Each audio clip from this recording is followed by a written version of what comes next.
Welcome to the Deep Dive. So today, our mission, if you will, is to take this lifetime of music, of drama, and just all these unexpected turns, and really boil it down to the essence of a true cultural titan.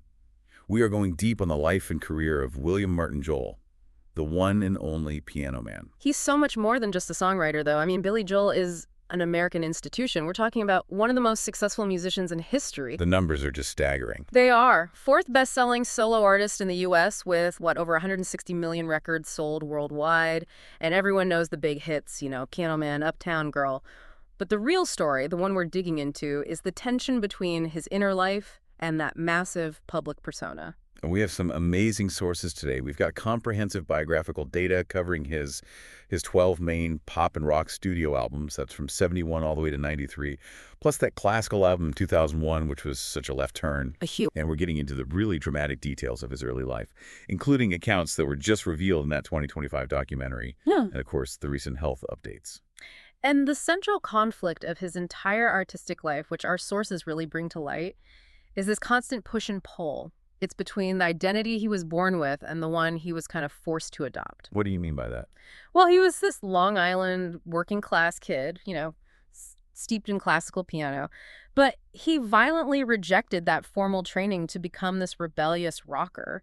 Only to then, once he's a global superstar, he retires completely from pop music and goes right back to classical composition. It's the ultimate artistic full circle. It's incredible. And the details scattered through this story are just... they're wild. Wait, are you telling me this global superstar, this classically trained genius, was an amateur boxer? He fought in the Golden Globes before he even decided on rock music. Absolutely. Yeah. The path to becoming the piano man was, it was turbulent. It was not a straight line.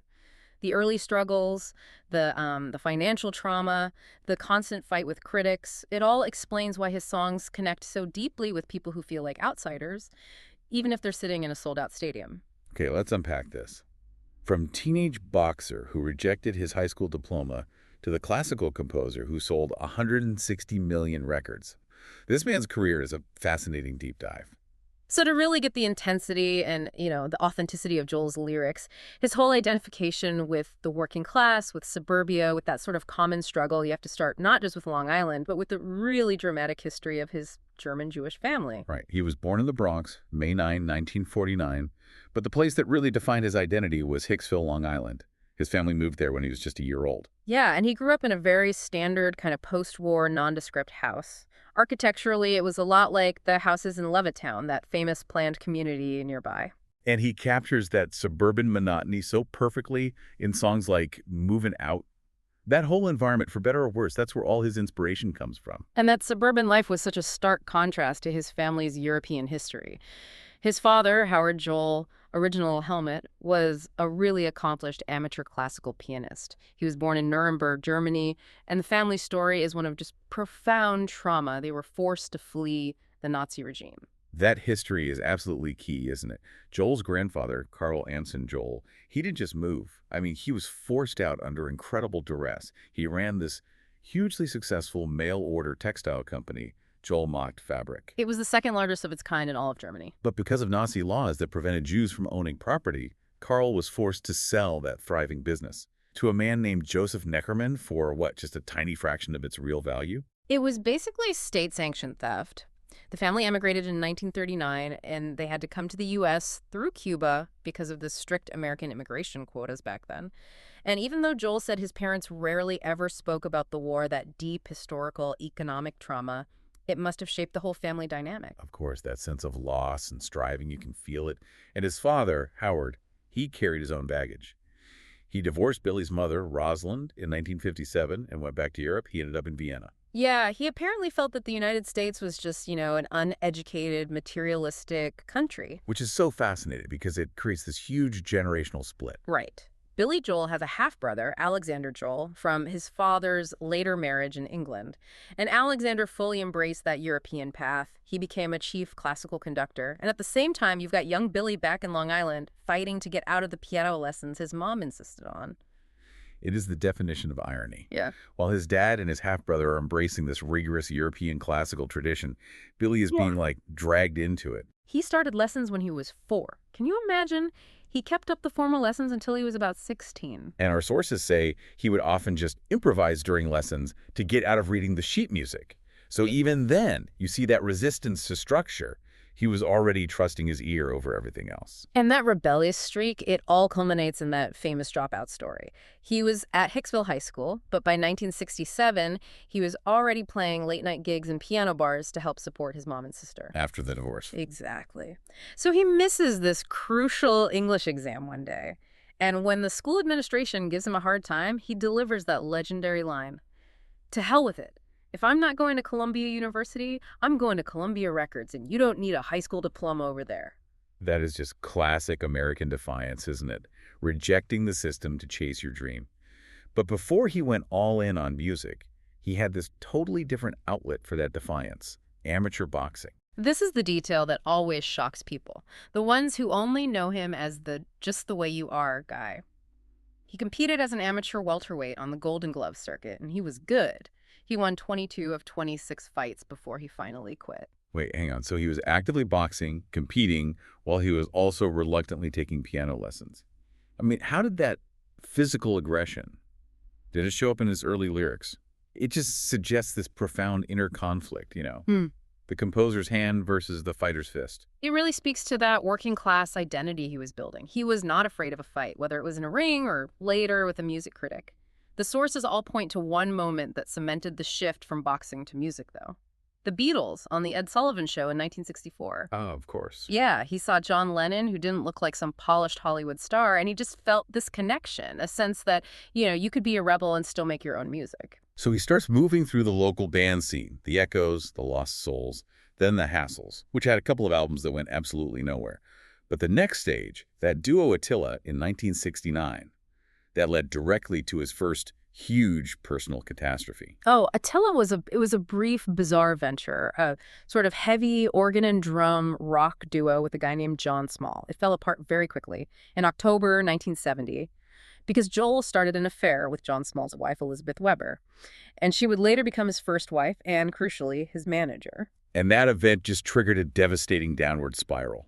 The 2025 documentary, And So It Goes, really brought the details of this severe depressive period into focus.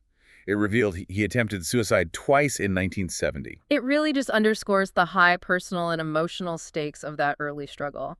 It was right after his band collapsed, his relationship with Small was destroyed, Joel was evicted, he felt like he had nowhere to go, and he described his depression as almost being psychotic. The first attempt was with sleeping pills, right? It led to a coma for several days. Yes.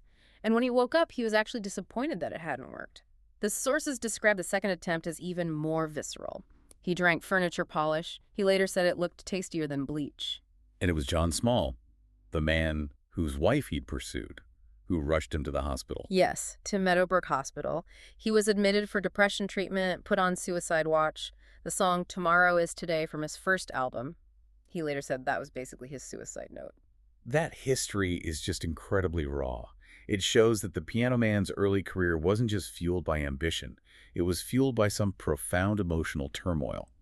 So if he rejected high school that forcefully to chase rock fame, how badly did he take the shame of that first commercial flop, Cold Spring Harbor, which came right after that emotional crisis? Cold Spring Harbor from 1971 was supposed to be his big launch. It has early versions of classics like She's Got Away. But the release was completely sabotaged by this colossal technical error. The album was mastered at too high a speed. And we're not talking about a minor issue here, are we? It changed the pitch of the entire record. It made his voice sound tinny and sped up. Yeah, critics called it chipmunk-like. It was a commercial disaster and a huge source of humiliation for him. And on top of that, he had signed this absolutely brutal contract with Artie Rip's Family Productions. Oh, it was crippling. Rip didn't just own the master tapes. He owned all the publishing rights and future royalties. It basically left Joel financially powerless. So to escape all this, this legal and commercial disaster, he just vanishes. He moves across the country to Los Angeles and works incognito for 6 months as Bill Martin at the Executive Room Piano Bar on Wilshire Boulevard. And that period, being this anonymous working musician, dealing with drunk businessmen and lonely barflies, it's the stuff of legend because it directly inspired Piano Man. Oh. He drew the characters, John at the bar, the real estate novelist from the people he saw every night. And that song is the perfect distillation of his skill. It's narrative storytelling over musical complexity. It became his signature. He ends almost every single concert with it. The ultimate break didn't even come through the label system. It came from Radio Rebellion, a live performance of Captain Jack, recorded in Philly, got broadcast on WMMR-FM in 1972. And that track just exploded. It became the station's most requested song, an underground hit all up and down the East Coast. That's what finally got him noticed by Columbia Records, right? Exactly. An executive named Herb Gordon heard it. They managed to renegotiate his horrible contract with Artie Ripp, though Ripp still got a piece of his sales until 1986. And they signed him to Columbia in 1972. It's just a classic arc. Massive failure, a secret identity, and then a radio-driven breakout that forced the establishment to finally pay attention. So once that awful contract was at least partly fixed and he was at Columbia, everything changed. We're moving from those struggling, anonymous years to the breakthrough moment of 1977's The Stranger. And the key to that whole transformation was a new partner, Phil Ramone. Ramone was a legendary producer. He went on to produce 7 straight studio albums with Joel, starting with The Stranger. How did that collaboration even happen? It was born out of necessity, really. Joel's first wife, Elizabeth, she personally called Ramone. He was impressed by a Carnegie Hall show Joel did in '77 and agreed to take the job. So what did Ramone bring that was so different? I mean, up to that point, Joel was still kind of finding his sound? Ramone brought discipline and clarity. He streamlined everything. Previous albums were sometimes over-orchestrated. Ramone put Joel's piano front and center, giving it this almost crystalline precision. It really showcased Joel's classical training. He created this sonic signature that was polished, but it still had that New York edge. And The Stranger wasn't just a hit, it was a cultural phenomenon. It became Columbia Records' best-selling album at the time. It even beat Simon and Garfunkel's Bridge Over Troubled Water. Yeah, that album launched him from being this respected cult artist into a true household name. It was a massive critical success, too. He won Record of the Year and Song of the Year for Just the Way You Are. Which is such a great detail because that song was famously written for his first wife and manager, Elizabeth Weber, the same person who was so instrumental in getting him to Ramone in the first place. And then you have the songs that really made him an album artist. Scenes from an Italian Restaurant. It's a 7.5-minute epic. It shifts through different movements, a ballad, a doo-wop part, a frantic middle section. It's the kind of complex narrative work that AOR stations, the ones that played album tracks, just lived for. And what about Vienna? A deep cut from that album that has had this incredible resurgence. It's amazing. In the streaming era, it's become one of his most streamed songs. It proves that its message, slow down, you're doing fine, is just completely timeless. Rolling Stone later ranked The Stranger as the 70th greatest album of all time. The acclaim was just immediate, and it has lasted. And that momentum just carried straight into 52nd Street in 1978. It became his first album to hit #1 on the Billboard 200. Yeah, and it was named right after the street where the CBS Columbia headquarters was. This one repeated the award success, too. Grammys for Album of the Year, Best Pop Vocal Performance. But here's where this little technological footnote becomes, historic. 52nd Street was the first album ever to be commercially released on the compact disc format back in 1982. That's a huge insight. He wasn't just on the new format, he was the launch pad for it. Why his music? His sound was perfect for it. The CD promised this pristine audio, no pops and scratches like vinyl. And because Ramone's production was so clean and precise, focusing on the piano and layered horns, 52nd Street was the ideal way to show off the CD's fidelity. He literally pioneered the way the world consumed music for the next 20 years. And at the same time, his international presence was growing. In 1979, he goes to Havana, Cuba, for the Havana Jam Festival. A huge moment of cultural diplomacy during the Cold War. It was an attempt by CBS Records to showcase American artists in Cuba. And while there were all these logistical nightmares, they couldn't even properly record or film his performance. Joel's set was, according to a lot of reports, the absolute highlight of the whole weekend. It showed his music could transcend political borders. Which sets the stage for a big creative pivot in 1980 with Glass Houses. By this point, he's rich, he's famous, he's critically acclaimed, but the media keeps labeling him a mellow balladeer or soft rocker, and he wanted to fight back. Glass Houses was a literal rebuttal to that. It was a conscious effort to prove he could rock harder. He was trying to compete with the energy of new wave acts like The Cars or Blondie, and his lyrics shifted from character studies to this very defensive, confrontational style. The album cover says it all, doesn't it?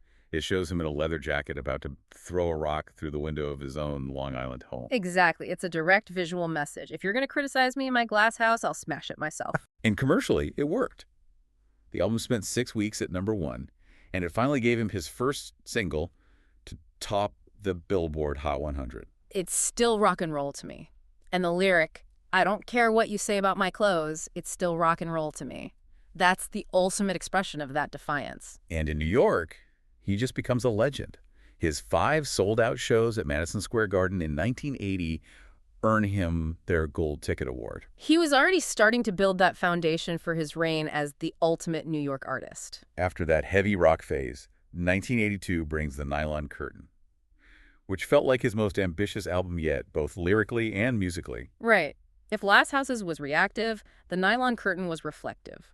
Joel wanted to create a sonic masterpiece. He was heavily influenced by later Beatles stuff, and he wanted to tackle the state of the American dream under the Reagan administration. You hear that ambition in tracks like Allentown, which is about the decline of American manufacturing, and Goodnight Saigon, about the trauma of Vietnam veterans. Yeah. A topic most people were ignoring back then. This was him trying to solidify his legacy as a serious, topical songwriter, not just a pop star. The making of that album was physically difficult for him, too. Yeah, in 1982, he was in a really serious motorcycle accident on Long Island. A car ran a red light. He was flipped over it. He crushed the bone in his left thumb, dislocated his other wrist. The album was delayed for months. That must have been terrifying for a musician whose entire career depends on his hands. But the album still went to #7, partly because of heavy airplay on MTV, right? Yeah, the videos for Allentown and Pressure were cinematic, and they were on constant rotation on the new MTV network.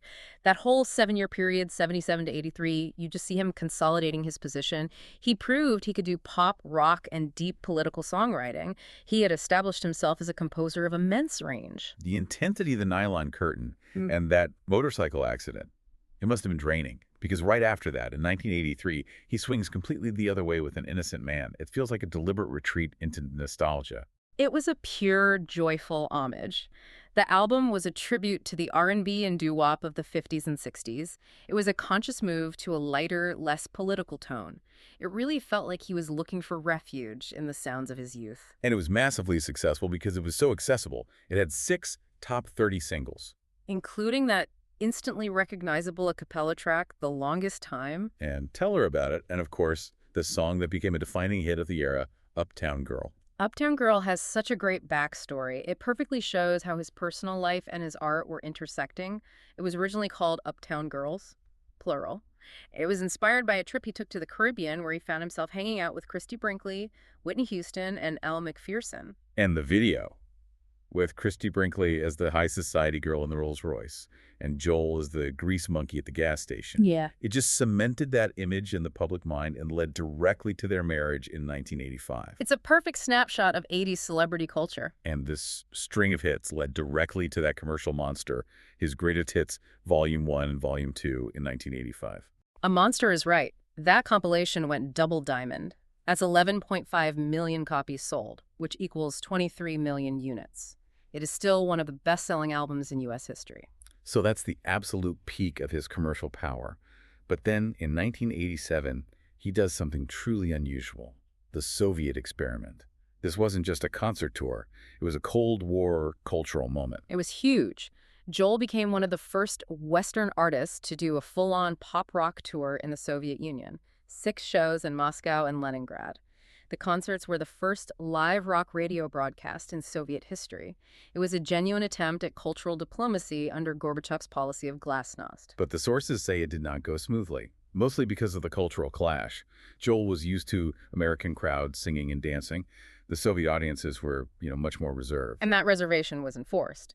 Jill later explained that whenever fans got too excited, Soviet security guards who had no idea how to handle a rock concert would literally remove them. Plus, the house lights were always shining brightly on the crowd, which Joel found incredibly distracting. And this led to that famous, just explosive meltdown on stage. Yes, he was so enraged by the lights and the disconnect with the audience, he felt he couldn't reach them. He just flipped his electric piano over and snapped a microphone stand mid-song.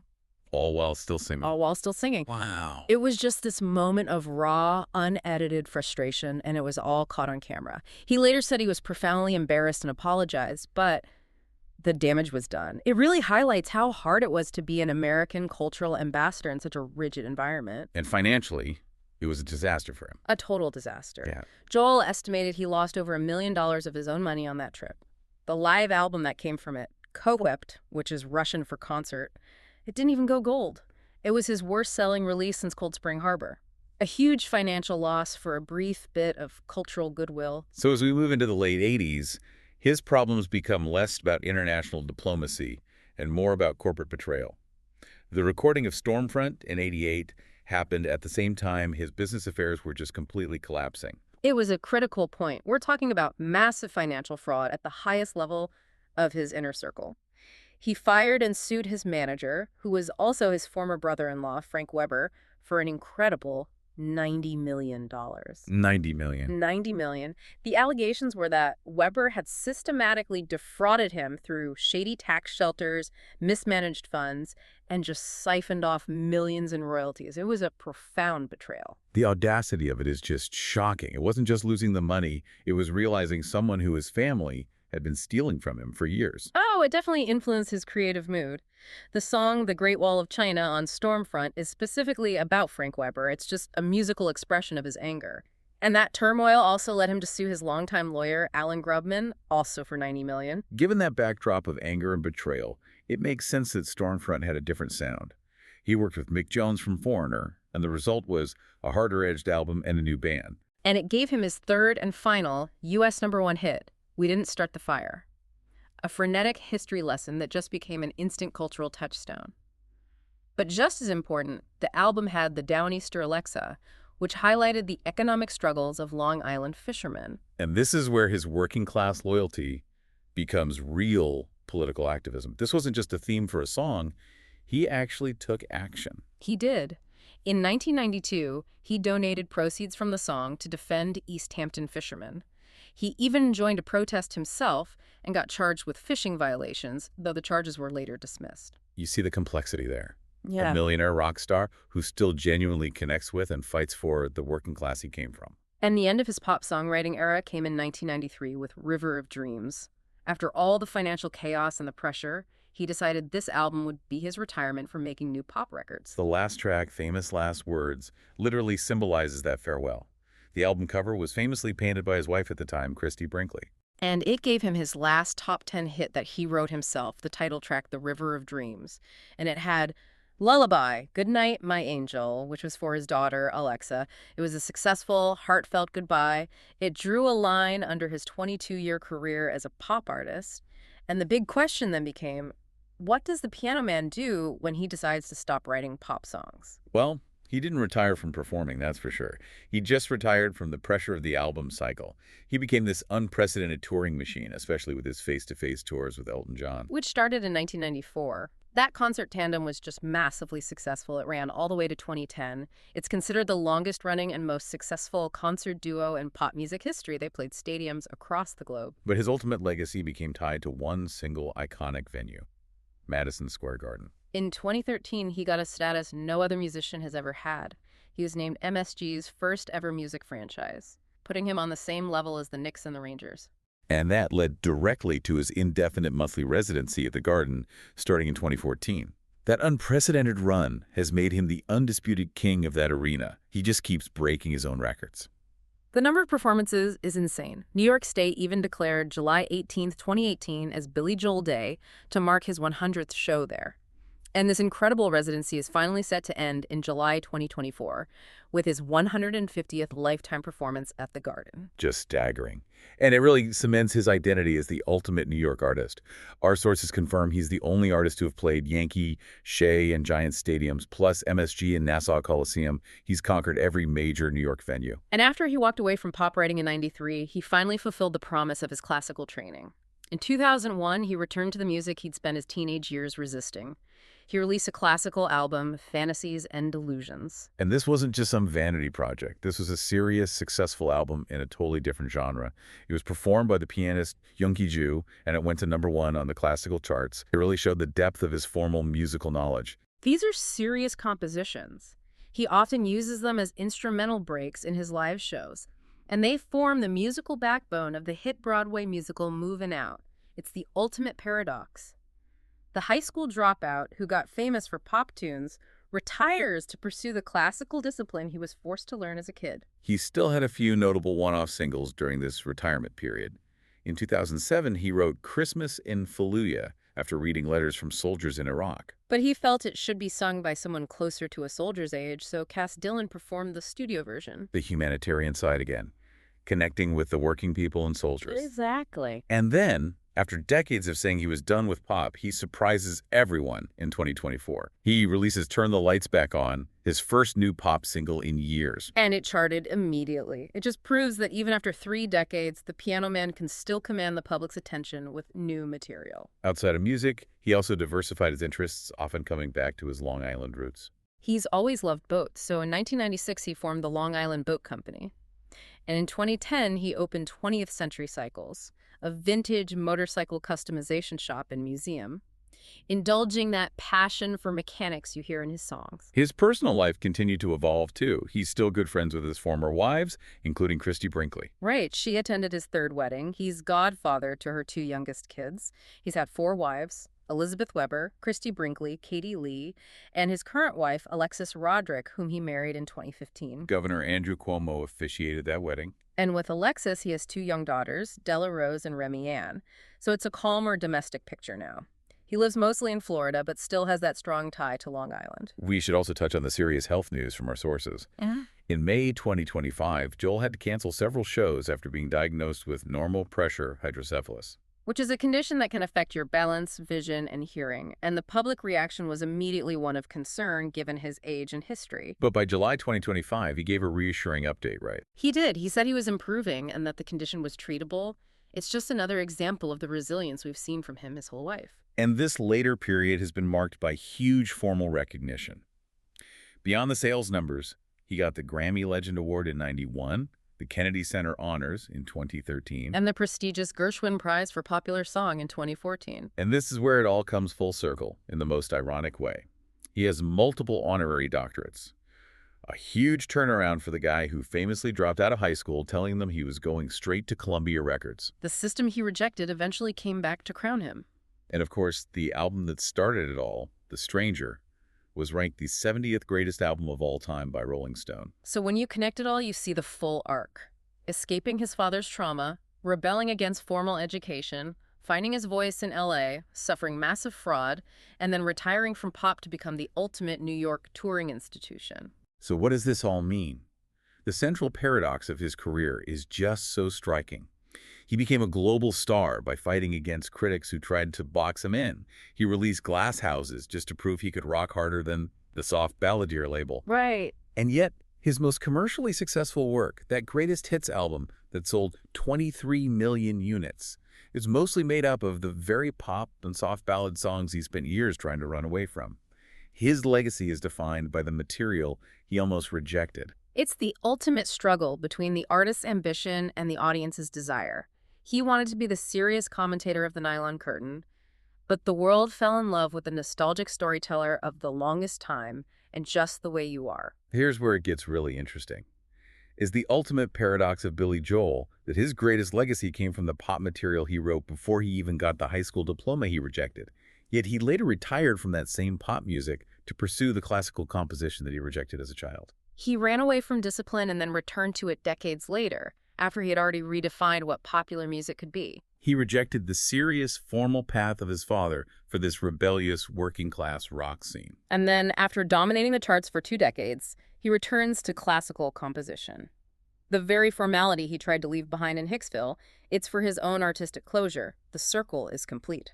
So if you want to explore the tension between these two completely different sides of the Piano Man, take a deep dive into the experimental 1982 album The Nylon Curtain for his serious lyrical ambition. Or check out Fantasies and Delusions from 2001 to hear the lesser-known, formally trained musical mind of the classical composer he ultimately became. We hope this deep dive helps you appreciate the full, turbulent, and triumphant journey of Billy Joel.